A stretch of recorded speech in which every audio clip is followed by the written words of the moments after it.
La cycliste solitaire, écrit par Sir Arthur Conan Doyle et interprété par Mathieu Curtil. De 1891 à 1901 inclus, Mr. Sherlock Holmes fut très occupé.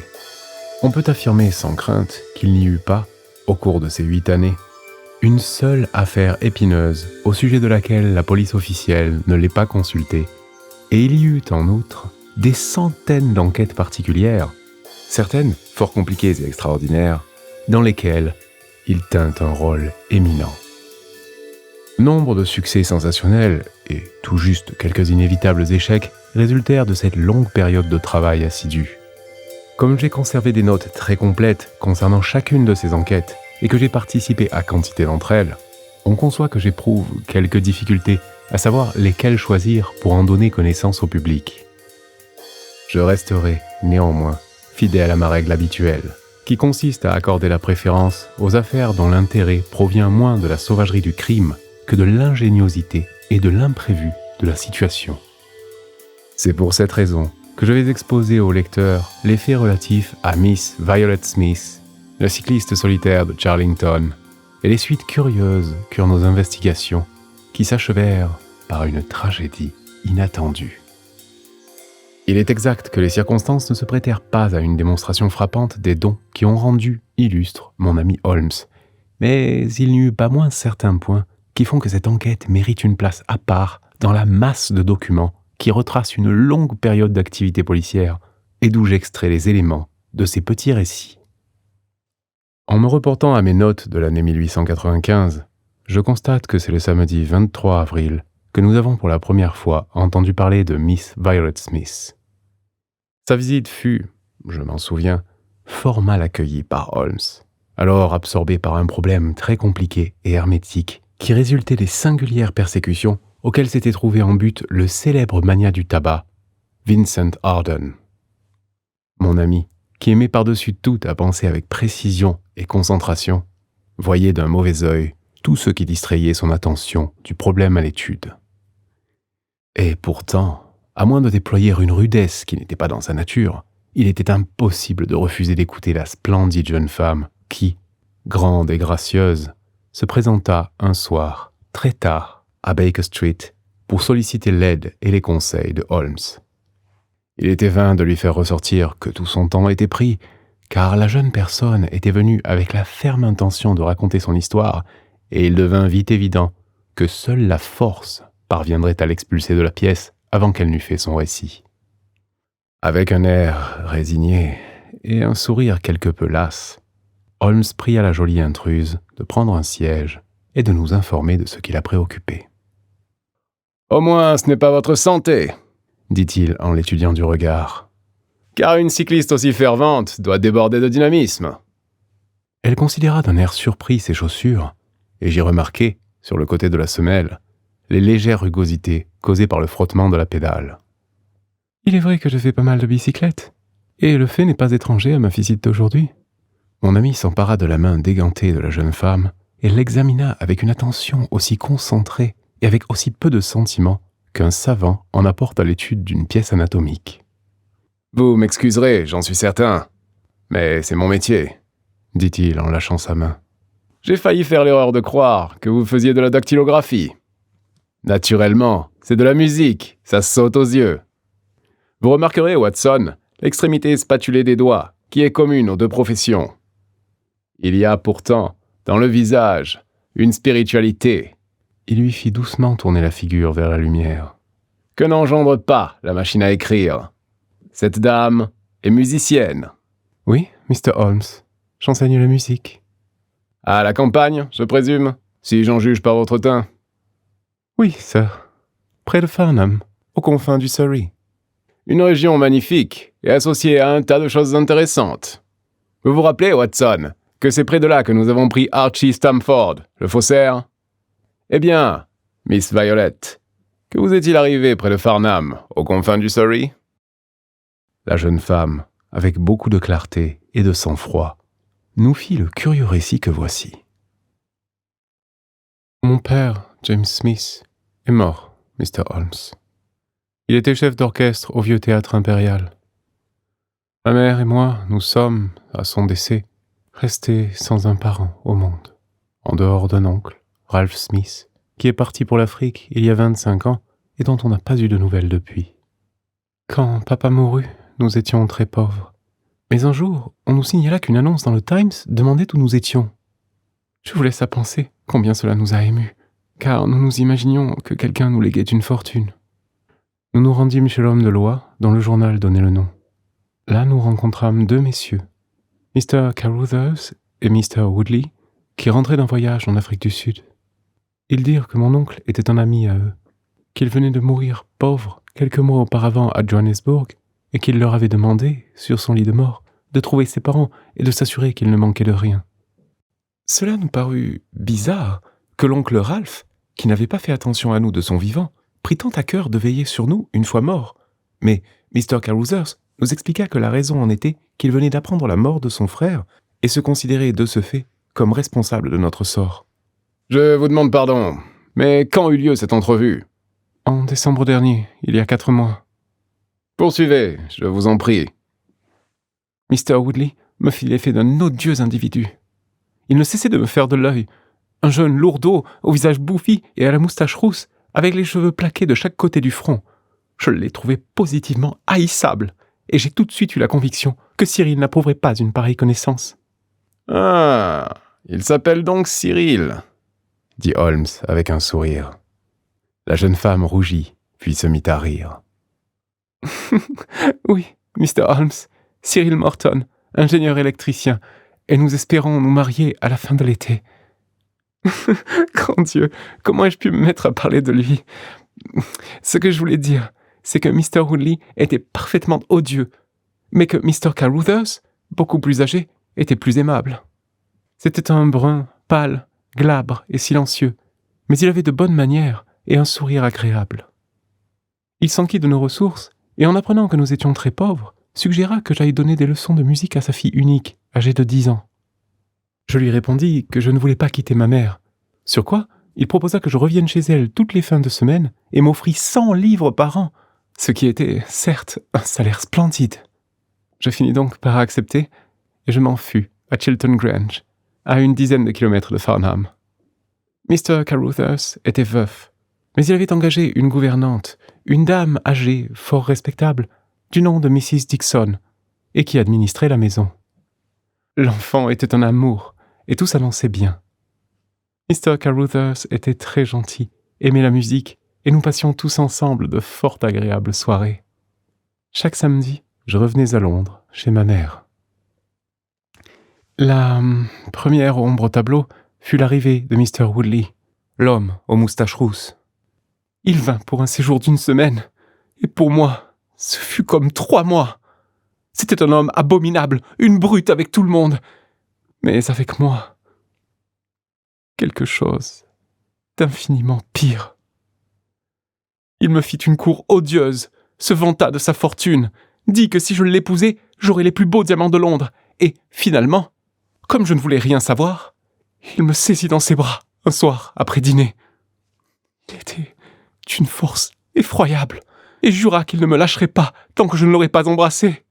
Mr. Carruthers arriva, m'arracha de ses mains, sur quoi l'autre se retourna contre son hôte, le jeta à terre d'un coup de poing qui lui fit une coupure au visage. Comme vous pensez bien, ce fut la fin de son séjour. Mr. Carruthers me présenta ses excuses le lendemain et m'assura que je ne serais plus exposé à pareil affront. Je n'ai pas revu Mr. Woodley depuis. J'arrive maintenant, Mr. Holmes, au fait particulier qui m'a amené à venir vous demander conseil aujourd'hui. Que je vous dise, d'abord, que tous les samedis, je vais en bicyclette à la gare de Farnham, où je prends le train de 12h22 pour Londres. On ne rencontre presque personne sur la route de Chiltern Grange. Et, à un endroit, elle est tout spécialement déserte, car elle passe entre la lande de Charlington et les bois qui entourent le manoir du même nom. On ne trouverait nulle part un tronçon de voie plus isolé, et il est tout à fait rare d'y croiser ne serait-ce qu'un chariot ou un paysan, tant qu'on n'a pas atteint la grande route près de la colline de Crooksbury. Il y a 2 semaines, je passais dans ces parages quand, en regardant par hasard derrière moi, je vis à quelques 200 mètres un homme entre 2 âges, avec une petite barbe courte. Il était aussi en bicyclette, et, quand je regardais de nouveau avant d'arriver à Farnham, il avait disparu, de sorte que je cessais d'y songer. Mais vous concevrez combien je fus surprise, Mr. Holmes, quand, en revenant le lundi, je revis le même homme au même endroit. Mon étonnement s'accrut encore quand l'incident se reproduisit exactement dans les mêmes circonstances, les samedis et lundis suivants. Il se tenait à distance, ne me molestait en aucune façon, mais sûrement, ce n'en était pas moins très singulier. J'en parlais à Mr. Carruthers, qui parut intéressé par ce que je lui disais et qui me dit qu'il avait commandé une voiture, de sorte qu'à l'avenir, je ne passerai plus dans ces parages isolés sans un compagnon de route. La voiture devait arriver cette semaine, mais pour je ne sais quelle raison, elle n'a pas été livrée, si bien qu'il a fallu que j'aille en bicyclette à la gare. C'était ce matin. Vous pensez bien que j'ai regardé quand je suis arrivé à la colline de Charlington, et, comme de juste, l'homme était là, tout comme les 2 semaines précédentes. Il restait toujours tellement loin que je ne pouvais pas voir nettement ses traits, mais c'était sûrement quelqu'un que je ne connaissais pas. Il portait un costume sombre et une casquette. La seule partie de son visage que je voyais nettement, c'était sa barbe noire. Aujourd'hui, je n'avais pas peur, et, très intrigué, je résolus de voir qui c'était et ce qu'il voulait. Je ralentis, mais il en fit autant. Alors je descendis, mais il descendit aussi. Du coup, je lui tendis un piège. Il y a un endroit où la route fait un coude brutal. Je pris ce tournant à toute allure, puis m'arrêtai pour l'attendre. Je pensais qu'il allait passer à toute vitesse et qu'il me dépasserait avant de pouvoir s'arrêter. Mais il ne se montra pas. Alors, je revins sur mes pas et regardai de l'autre côté du tournant. On apercevait bien 1500 mètres de route. Seulement, l'homme avait disparu. Et ce qui rend la chose plus extraordinaire encore, c'est qu'il n'y a pas une voie latérale par laquelle il aurait pu s'en aller. Holmes se mit à rire en se frottant les mains. Le fait est que l'affaire présente des caractères bien particuliers. Combien s'est-il écoulé de temps entre le moment où vous avez tourné le coin et celui où vous avez découvert qu'il n'y avait plus personne sur la route ? 2 ou 3 minutes. Il n'aurait donc pas pu faire la route en sens contraire. Et vous dites qu'il n'y a pas de chemin sur le côté ? Aucun. Alors, il se sera engagé dans un sentier, d'un côté ou de l'autre. En tout cas, pas du côté de la lande, car je l'aurais vu. De sorte que, par élimination, nous arrivons au fait qu'il est parti vers le manoir de Charlington, qui, si j'ai bien compris, se trouve entouré de ses propres terres d'un côté de la route. Rien d'autre ? Rien, Mr. Holmes, sauf que j'en fus si intrigué que je me suis dit que je ne serais tranquille que quand je vous aurais vu et que vous m'auriez donné votre opinion. Holmes resta sans rien dire un petit moment. Où se trouve le gentleman auquel vous êtes fiancé ? À Coventry, à la compagnie électrique des Midlands. Il ne viendrait pas vous voir sans prévenir ? Mr. Holmes, comme si je ne le reconnaîtrais pas. Avez-vous eu d'autres admirateurs ? Plusieurs, avant de connaître Cyril. Et depuis ? Il y a eu cet affreux Woodley, si on peut appeler ça un admirateur. Personne d'autre ? Notre jolie cliente parut un peu confuse. Allons, dites-nous qui ? Eh bien, je me fais peut-être des idées, mais il m'a semblé parfois que le gentleman pour qui je travaille, Mr. Carruthers, me porte un vif intérêt. On se trouve forcément rapprochés par les circonstances.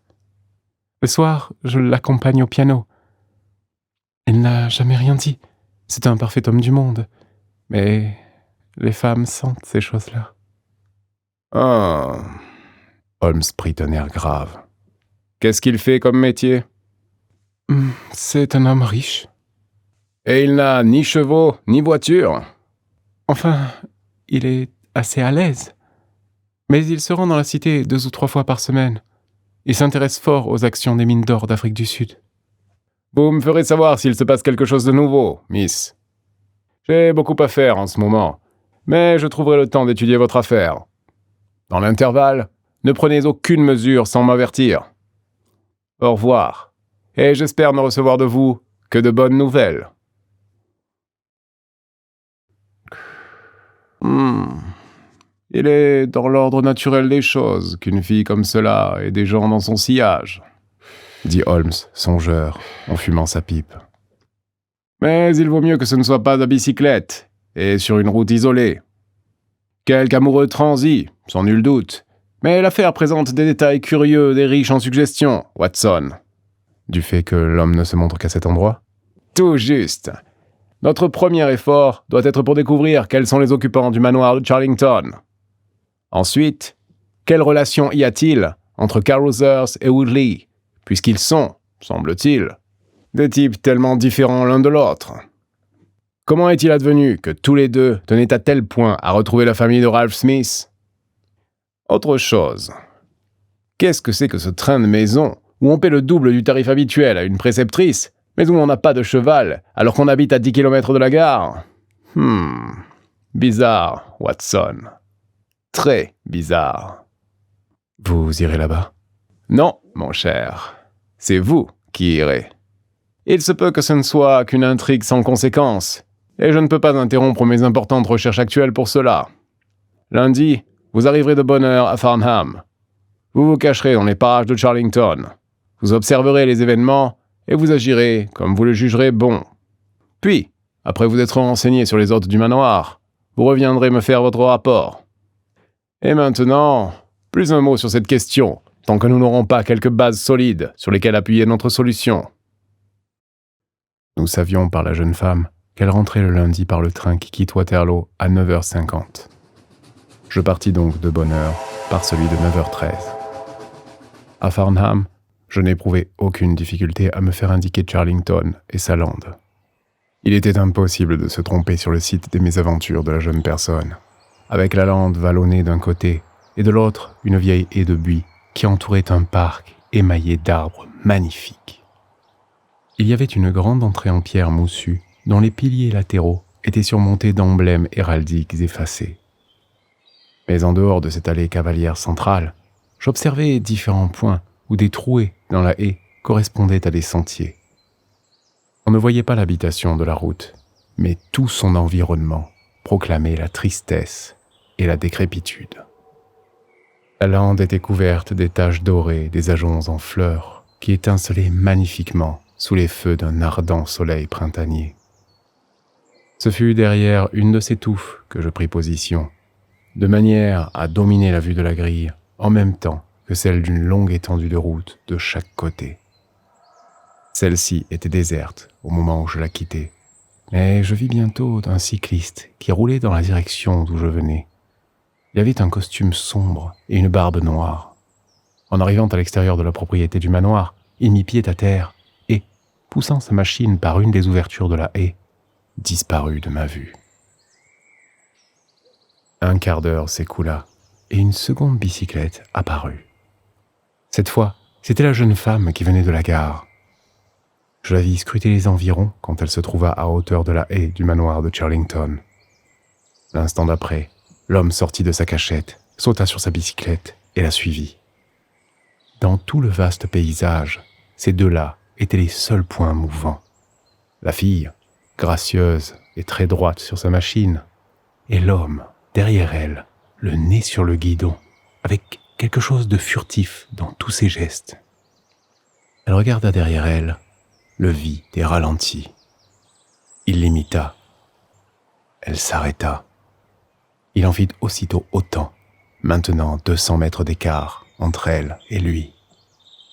L'initiative suivante de la jeune femme fut aussi inattendue que crâne. Elle fit faire demi-tour à sa machine et fonça droit sur l'homme qui, aussi prompte qu'elle, toutefois, prit à toute allure une fuite désespérée. Bientôt, elle reprit son chemin primitif, la tête hautement relevée et sans daigner faire le moins du monde attention à ce silencieux garde du corps qui, lui aussi, avait repris la même direction qu'elle et resta à la même distance jusqu'au moment où la courbe du chemin me les fit perdre de vue. Je restai dans ma cachette et bien m'en pris, car bientôt l'homme revint, roulant lentement. Il entra par la grille du manoir et descendit de machine. Pourtant, quelques minutes, je pus le voir, immobile parmi les arbres. Les mains levées, il semblait en train d'arranger sa cravate. Puis il remonta sur sa bicyclette et s'en fut par l'allée Cavalière en direction du manoir. Courant par la lande, j'essayais de le suivre des yeux parmi les arbres. Très loin, je parvenais à apercevoir les bâtiments gris, hérissés de leurs antiques cheminées. Mais l'allée traversait des bosquets touffus, et je ne pus revoir mon homme. J'avais quand même l'impression d'avoir accompli une assez bonne matinée de travail, et j'étais très en train en regagnant Farnham.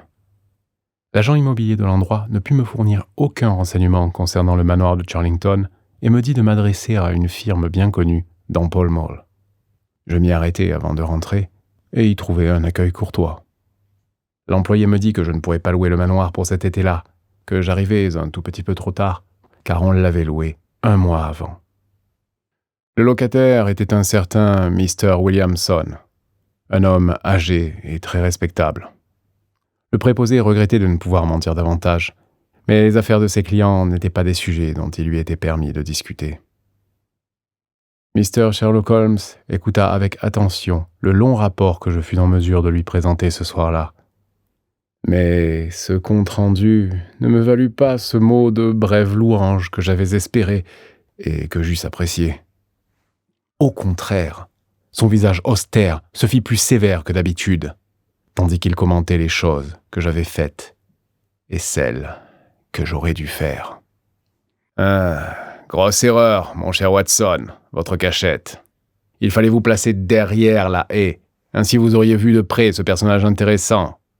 De la façon dont vous vous y êtes pris, vous étiez à des centaines de mètres, de sorte que vous ne pouvez que m'en dire moins encore que Miss Smith.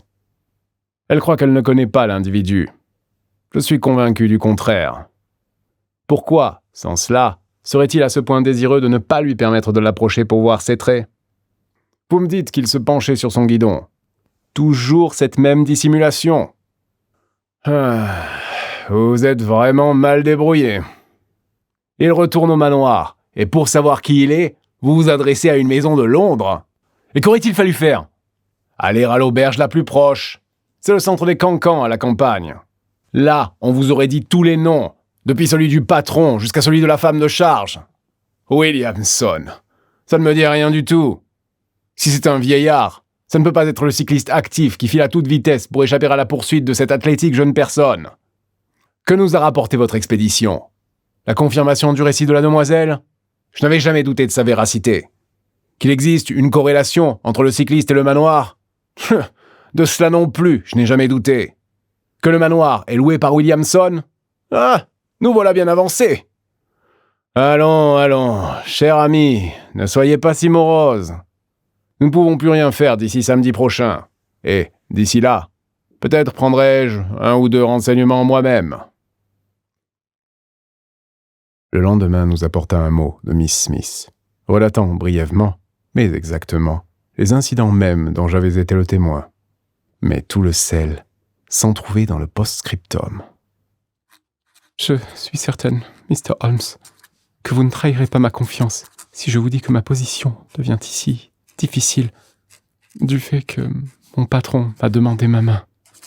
Je suis convaincu que ses sentiments sont à la fois profonds et honorables, mais j'ai déjà engagé ma parole ailleurs, comme vous le savez.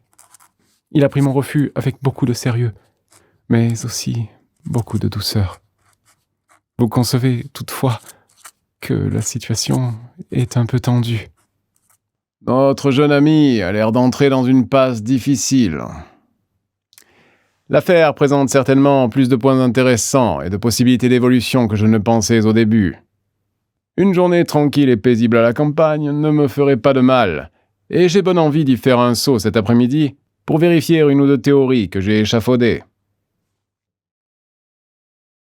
La paisible journée de campagne de Holmes eut une fin pas banale, car il revint à Baker Street tard ce soir-là, avec la lèvre fendue et une bosse incolore sur le front, sans parler d'une tendance générale à la dissipation qui eût fait de toute sa personne un digne objet d'investigation pour la police régulière. Il était absolument ravi de ses mésaventures et rit de grand cœur en me les racontant. Je prends si peu d'exercice que c'est tout un régal pour moi. Vous n'ignorez pas que je suis assez habile dans ce bon vieux sport national anglais qu'est la boxe. Cela sert, à l'occasion. Aujourd'hui, par exemple, j'aurais sans cela connu d'ignominieux déboires. Je le priais de me dire ce qui était arrivé. Je l'ai trouvé, ce cabaret de campagne que j'avais recommandé à votre attention, et je m'y suis livré à une discrète enquête. Je me trouvais au bar, et le patron, bavard, était en train de me raconter tout ce que je voulais. Williamson est un homme à barbe blanche qui habite le manoir avec seulement quelques domestiques. D'après un bruit qui court, il est, ou aurait été, pasteur. Toutefois, un ou deux incidents survenus durant son court séjour au manoir me frappent comme assez peu cléricaux. Et, à ce qu'on m'a dit, il y a effectivement eu dans le clergé un individu de ce nom dont la carrière a été particulièrement peu brillante. Le patron du bar m'a appris aussi que d'habitude, des visiteurs viennent au manoir pour le week-end. De chaud lapin, monsieur. Surtout un bonhomme à moustache rousse, un nommé Mr. Woodley, qui y est tout le temps. Nous en étions là. Quand ? Qui est-ce qui s'amène, sinon le type en question, qui, tout en prenant sa bière dans la salle à côté, avait entendu toute la conversation. Qui étais-je et qu'est-ce que je voulais ? Qu'est-ce que signifiaient toutes ces questions ? Extrêmement volubile, il employait des adjectifs fort vigoureux. Il mit le point final à un chapelet d'injures par un vicieux revers de main que je n'ai pu entièrement éviter. Les quelques minutes qui suivirent furent délicieuses. Ce fut un duel entre le classique direct du gauche et une brute désordonnée. J'en suis sorti dans l'état où vous me voyez. Mr. Woodley est reparti en charrette.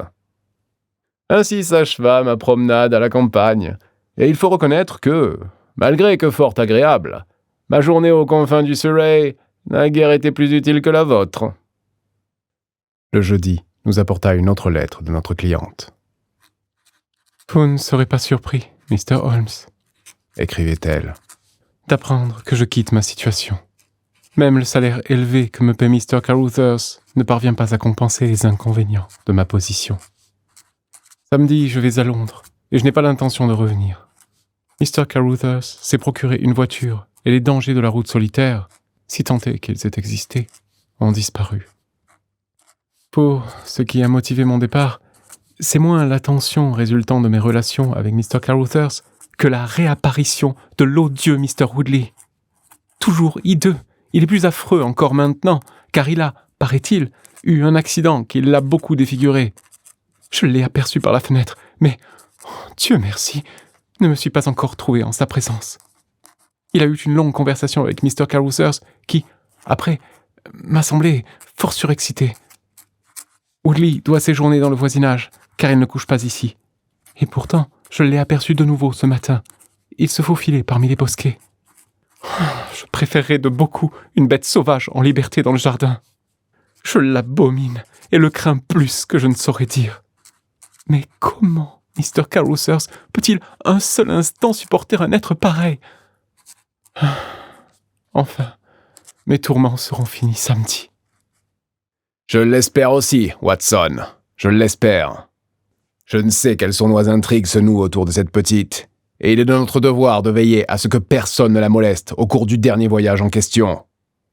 Je crois, Watson, qu'il faut que nous trouvions le temps d'y descendre samedi matin pour nous assurer que cette curieuse enquête sans résultat n'aura pas une fin regrettable. Je reconnais que je n'avais pas, jusqu'alors, considéré l'affaire sous un angle bien sérieux. Elle me semblait plutôt grotesque et baroque que dangereuse. Qu'un homme attende et suive une très jolie femme, cela n'avait rien d'extraordinaire. Et s'il avait témoigné d'assez peu d'audace pour non seulement ne pas lui adresser la parole, mais même pour fuir à son approche, ce ne pouvait être un assaillant bien redoutable. Woodley, ce voyou, était tout différent. Mais, sauf en une occasion, il n'avait pas molesté notre cliente, et maintenant, il allait rendre visite à Caruthers sans même paraître en présence de la jeune femme. Le cycliste était probablement un des membres de la compagnie qui venait au manoir pour les week-ends, ainsi que le cabaretier l'avait raconté à Holmes. Toutefois, qui il était et ce qu'il voulait, on l'ignorait toujours. Ce furent la sobriété de l'attitude de Holmes et le fait qu'il glissa, avant de sortir, un revolver dans sa poche qui me donnèrent l'impression qu'il y avait peut-être une tragédie latente sous cette curieuse suite d'événements. À une nuit pluvieuse, avait succédé une matinée resplendissante, et la campagne couverte de bruyère, avec les flamboyantes touffes d'ajoncs en fleurs, semblait encore plus belle à nos yeux, après les teintes boueuses, grisâtres et ardoisées de Londres.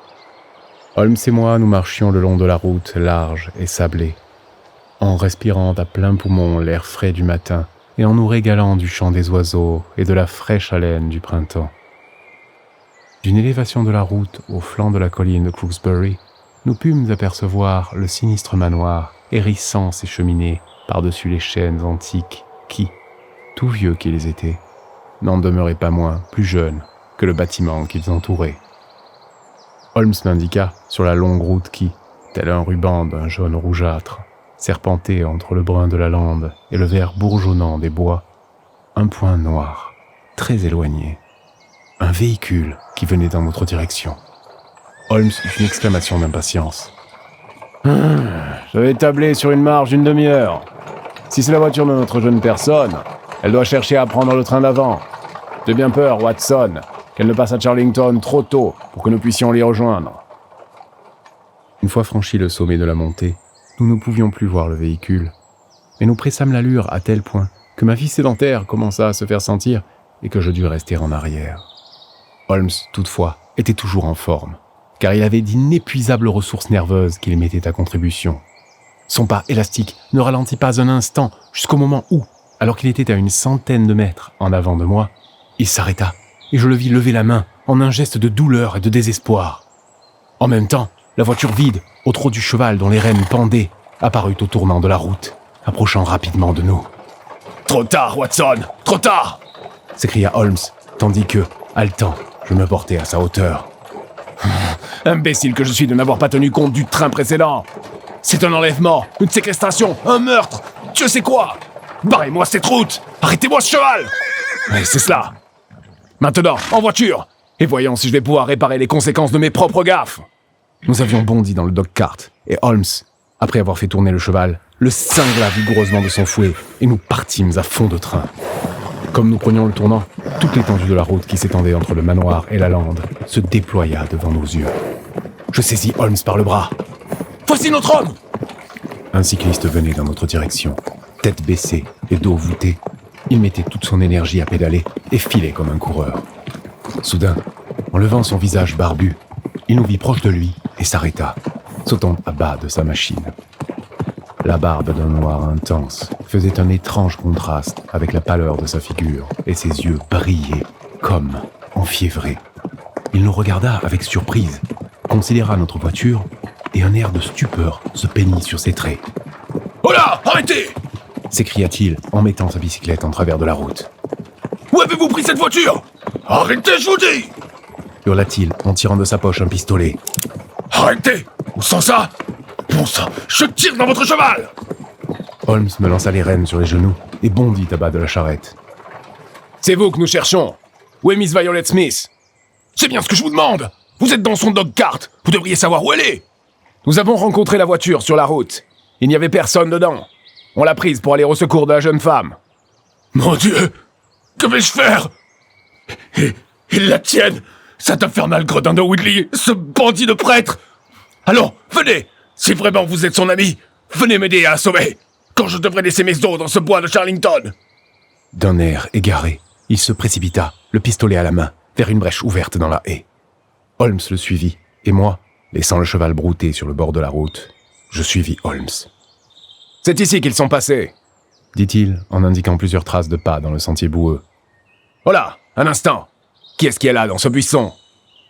C'était un jeune homme de 17 ou 18 ans, habillé comme un garçon d'écurie, avec un pantalon de velours et des guêtres.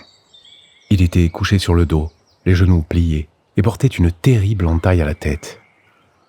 Il était sans connaissance, mais vivant. Un coup d'œil à sa blessure me montra qu'elle n'avait pas attaqué l'os. « C'est Peter, le valet d'écurie. C'est lui qui la conduisait. Ces sauvages l'ont arraché de son siège et assommé. Laissez-le là. Nous ne pouvons rien faire pour lui, mais nous pouvons la sauver, elle, du pire destin qui puisse accabler une femme. » Nous nous ruâmes comme des forcenés par le sentier qui serpentait parmi les arbres. Nous venions d'atteindre les bosquets qui entouraient la maison, quand Holmes s'arrêta. « Ils ne sont pas allés à la maison. Voici leur pas sur la gauche. Là, à côté des lauriers. Ah, je vous le disais !» Tandis qu'il parlait, le hurlement d'une voix féminine, un hurlement qui vibrait d'horreur frénétique, retentit, partit d'une épaisse touffe de buissons devant nous. Il s'acheva subitement, sur sa note la plus élevée, par le bruit étouffé qu'émet quelqu'un qu'on étrangle. « Par ici! Par ici! Ils sont dans le boulingrin !» s'écria l'inconnu en s'élançant dans les buissons. « Ah, les lâches! Les chiens! Suivez-moi, messieurs !»« Trop tard! Oh, trop tard! Oh, misère !» Nous venions de déboucher sur un délicieux glacis de gazon, entouré d'arbres vénérables. À l'extrémité la plus éloignée, à l'ombre d'un immense chêne, 3 personnes formaient un groupe étrange. L'une était une femme, notre cliente, chancelante et défaillante. Elle était bâillonnée par un mouchoir lié sur sa bouche. En face d'elle se dressait un jeune homme brutal, au visage lourd et à la moustache rousse.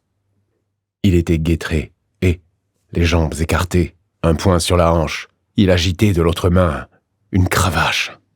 Toute son attitude était de forfanterie triomphante. Entre les deux, un vieillard à barbe grise, portant un court surplis par-dessus un costume clair, venait évidemment de terminer le service de mariage, car, au moment où nous parûmes, il était en train de remettre son livre de prière dans sa poche, tout en tapant de joviale façon sur l'épaule de ce sinistre marié. « Ils sont mariés !» m'écriai-je. « Venez! Venez !» Il se rua sur la pelouse, Holmes et moi derrière lui. Comme nous approchions, la jeune femme s'appuya en chancelant contre le tronc du chêne pour ne pas tomber. Williamson, l'ex-membre du clergé, s'inclina devant nous avec une politesse ironique, et Woodley, la brute, s'avança avec un beuglement hilar. « Ah, tu peux bien enlever ta barbe, Bob. Ça va, on t'a reconnu. Eh bien, toi et tes copains, vous arrivez juste à temps pour me permettre de vous présenter Mrs. Woodley. » La réponse de notre guide fut singulière. Il arracha d'un geste brusque la barbe noire qui le déguisait et la jeta par terre, révélant un visage pâle, allongé et complètement rasé. Puis, levant son pistolet, il le braqua sur le jeune voyou qui s'avançait vers lui en cinglant dangereusement l'air de sa cravache. « Oui, » dit notre allié de fraîche date. « C'est bien moi, Bob Carothers, et je ne laisserai pas faire de tort à cette fille, quand bien même ça devrait mener à la potence. Je t'ai dit ce que je te ferais si tu la touchais, et par Dieu, je tiendrai parole. » « Ah, trop tard. Elle est ma femme. Non, elle est ta veuve. » Le coup partit, et je vis le sang jaillir du devant du gilet de Woodley. Il tournoya avec un hurlement et s'écroula sur le dos. Son hideux visage se marbrant tout à coup d'une affreuse pâleur. Le vieillard, toujours revêtu de son surplis, lâcha une bordée de jurons comme de ma vie je n'en ai jamais entendu, et tira à son tour un revolver, mais avant qu'il n'ait eu le temps de seulement l'élever à l'horizontale, il avait sous les yeux le canon de l'arme de Holmes. « Ça suffit comme ça! Lâchez-moi ce pistolet! Watson, ramassez-le! Tenez-le lui près de la tête! Merci. Quant à vous, Carothers, donnez-moi votre arme. Nous ne voulons plus de violence. Allez, passez-moi ça. »« Qui donc êtes-vous ?»« Je m'appelle Sherlock Holmes. »« Bon Dieu de moi !»« Vous me connaissez, à ce que je vois. Je représenterai la police régulière en attendant qu'elle arrive. »« Oh là, toi !» cria-t-il au valet d'écurie apeuré qui venait de montrer son nez au bord de la pelouse. « Viens ici et porte-moi ça à cheval, aussi vite que tu le pourras à Farnham. » Il griffonna quelques mots sur une feuille de son calepin. « Donne-le au commissaire de police. Tant qu'il ne sera pas arrivé, je suis contraint de vous retenir ici sous ma garde personnelle. » La magistrale puissance de la personnalité de Holmes dominait cette scène tragique dont les acteurs étaient entre ses mains comme des pantins. Williamson et Carothers se retrouvèrent en train de porter le blessé dans le manoir, et j'offris mon bras comme soutien à la jeune femme épouvantée. On posa Woodley sur son lit, et, à la demande de Holmes, je l'examinai. J'allais lui en rendre compte dans la vieille salle à manger tendue de tapisseries anciennes où il était assis, ses 2 prisonniers devant lui. « Il vivra. »« Quoi ?» s'écria Carothers, debout d'un bond. « Je vais commencer par aller l'achever. Vous n'allez pas me dire que cette jeune femme, que cet ange, est arrivé à Woodley le Braillard pour le restant de ses jours !»« Vous n'avez pas besoin de vous faire de bile à cet égard. Il y a 2 bonnes raisons pour que, quoi qu'il arrive, elle ne soit pas sa femme. D'abord, Nous pouvons en toute sécurité mettre en doute les droits qu'avait Mr. Williamson de célébrer le mariage. »« Mais j'ai été ordonné !» s'écria le vieux gredin.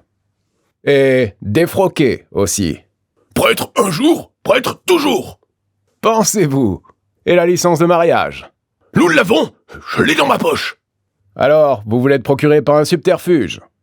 De toute façon, un mariage par contrainte n'est pas un mariage, mais un forfait extrêmement grave, comme vous ne tarderez pas à le constater. Ou je me trompe fort, ou vous allez bien avoir 10 ans pour y réfléchir. Quant à vous, Caruthers, vous auriez mieux fait de garder votre revolver dans votre poche. Je commence à le croire, Mr. Holmes. Mais quand je songeais à toutes les précautions que j'ai prises pour sauvegarder cette fille, car je l'aimais, Mr. Holmes, et avant de la connaître, je ne savais pas ce que c'était d'aimer comme cela. Ça m'a rendu fou de penser qu'elle se trouvait aux mains de la brute la plus sauvage et la plus violente de toute l'Afrique du Sud, d'un homme dont le nom répand la terreur de Kimberley à Johannesburg. Pourquoi, Mr. Holmes? Vous aurez du mal à me croire. Mais si je vous disais que depuis que cet enfant travaille chez moi, je ne l'ai pas une fois laissé passer devant cette maison où je savais que ses gredins étaient tapis, sans la suivre en bicyclette, rien que pour être sûr qu'il ne lui arriverait rien. Je me tenais à distance et je mettais une fausse barbe pour qu'elle ne me reconnaisse pas, parce que c'est une fille honnête et droite qui ne serait pas restée chez moi si elle avait cru que je la suivais sur les routes de campagne. Pourquoi ne pas l'avoir avertie du danger? Surtout parce qu'elle m'aurait quitté et que je ne pouvais pas me résigner à cette idée-là. Même si elle ne pouvait pas m'aimer, c'était déjà beaucoup pour moi que de voir sa beauté dans mon foyer et que d'entendre le son de sa voix. « Eh bien, dis-je, si vous appelez cela de l'amour, Mr. Caruthers, moi, je trouve que c'est de l'égoïsme. » Les deux vont peut-être de pair. En tout cas, je ne pouvais pas la laisser s'en aller. En outre, avec la bande à ses trousses, ce n'était pas plus mal qu'elle ait quelqu'un pour veiller sur elle. Et puis, quand le câble est arrivé, je savais qu'ils allaient forcément passer à l'action. « Quel câble ?»« Celui-ci, » dit Caruthers en sortant un télégramme de sa poche. Court et précis, il disait simplement « Le vieux est mort. » Je crois que je vois ce qui s'est passé, et je comprends sans peine que ce message, comme vous dites, allait les déchaîner. Mais pendant que nous attendons, si vous me racontiez ce que vous savez... Le vieux Forban, en surplis, éclata en un torrent d'injures. « Dieu, si tu te mets à moucharder, Bob Caruthers, je te ferai ce que tu as fait avec Jack Woodley. Belle ton amour pour la môme tant que tu voudras. Mais si tu donnes tes potes à cette espèce de flic en civil, tu le regretteras, c'est moi qui te le dis. » Votre révérence n'a pas besoin de s'enflammer, dit Holmes en allumant une cigarette. Votre affaire à vous est assez claire, et tout ce que je demande, c'est quelques détails pour ma curiosité personnelle. Toutefois, si le fait de me les donner doit provoquer des difficultés, c'est moi qui vais parler, et vous verrez quelle chance vous pouvez avoir de conserver vos secrets. Pour commencer, vous êtes 3 qui êtes venus d'Afrique du Sud pour ce coup-là. Vous, Williamson, vous, Caruthers, et Woodley. « Mensonge numéro 1 !» dit le vieux. « Je ne les ai jamais vus, ni l'un ni l'autre, jusqu'à il y a 2 mois. Et je n'ai, de ma vie, jamais mis le pied en Afrique. Mettez ça dans votre poche et votre mouchoir par-dessus, Mister de quoi je me mêle Holmes. » « Ce qu'il dit est vrai, » corrobora Caruthers. « Eh bien, soit. 2 d'entre vous firent le voyage. Le révérend père n'était pas un article d'importation. Vous aviez connu Ralph Smith en Afrique du Sud. Vous aviez tout lieu de croire qu'il ne vivrait plus bien longtemps.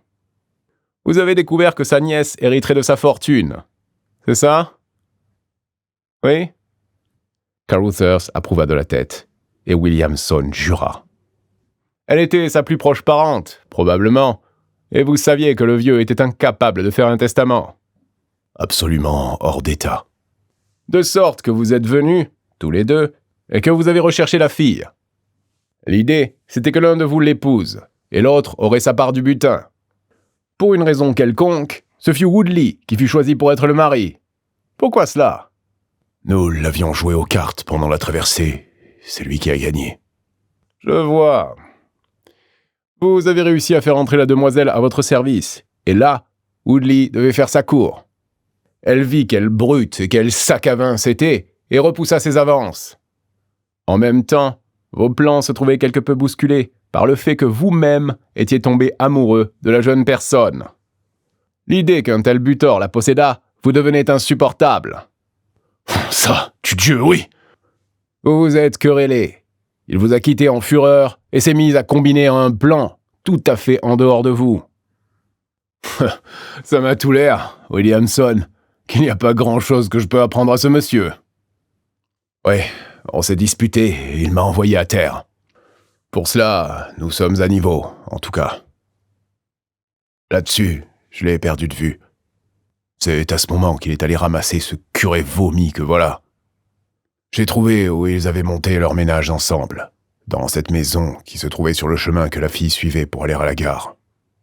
J'ai eu l'œil sur elle à partir de ce moment-là, parce que je me suis douté qu'il y avait une machination en train. Je les voyais de temps à autre, parce que je voulais savoir ce qu'ils tramaient. Il y a 2 jours, Woodley est venu me voir chez moi pour me montrer ce télégramme qui disait que Ralph Smith était mort. Et il venait me demander si je voulais maintenir notre marché. J'ai répondu que non. Il m'a demandé si je voulais épouser moi-même la petite et lui donner sa part. Je lui ai répondu que je le ferais volontiers, mais qu'elle ne voulait pas de moi. Marions-la d'abord, et au bout d'une semaine ou 2, elle sera peut-être de meilleure composition. J'ai dit que je ne me prêterais pas à un plan où il y aurait des violences. Alors, il est parti en sacrant et en jurant, comme un porc qu'il est, qu'il finirait par avoir la fille. Elle me quittait à la fin de cette semaine, et je m'étais procuré une voiture pour la conduire à la gare. Malgré cela, j'avais encore des inquiétudes, et je l'ai suivie en bicyclette. Elle avait de l'avance, toutefois, et avant que je l'ai rejointe, le mal était fait. La première chose que j'en ai su, c'est quand je vous ai vu, les 2 gentlemen, revenir dans la charrette qui l'avait emmenée. Holmes se leva et jeta le bout de sa cigarette dans l'âtre. J'ai été très obtus, Watson.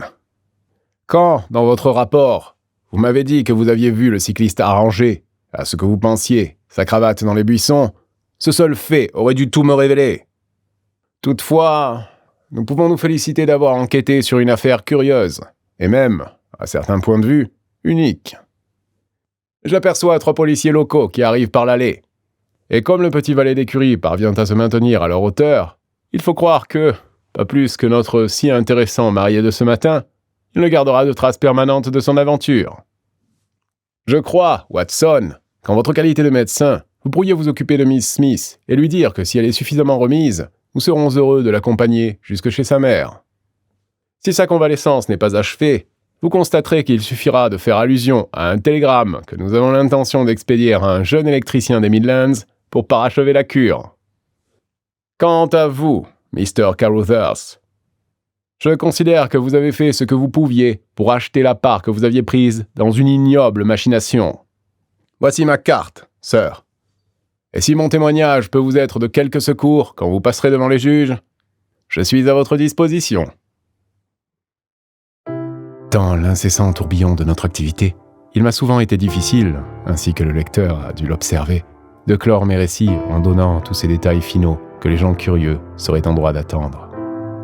Chaque affaire préludait à une autre, et, le dénouement atteint, ces acteurs disparaissaient à jamais de notre existence affairée. Je retrouve néanmoins un petit mot à la fin de celle de mes notes qui traite de cette enquête. J'y ai consigné que Miss Violet Smith a effectivement hérité d'une grosse fortune et qu'elle est maintenant l'épouse de Cyril Morton, fondateur de la maison d'électricité Morton et Kennedy de Westminster. Williamson et Woodley, poursuivis tous les 2 pour rapt et sévices, ont récolté le premier 7 ans et le second 10. Du sort de Carruthers, je n'ai pas été informé, mais je suis sûr que la cour n'a pas dû considérer avec beaucoup de sévérité son agression, car Woodley avait la réputation d'être un bandit des plus dangereux. De sorte que j'ai tout lieu de croire que quelques mois de prison suffirent à assouvir les exigences de la justice.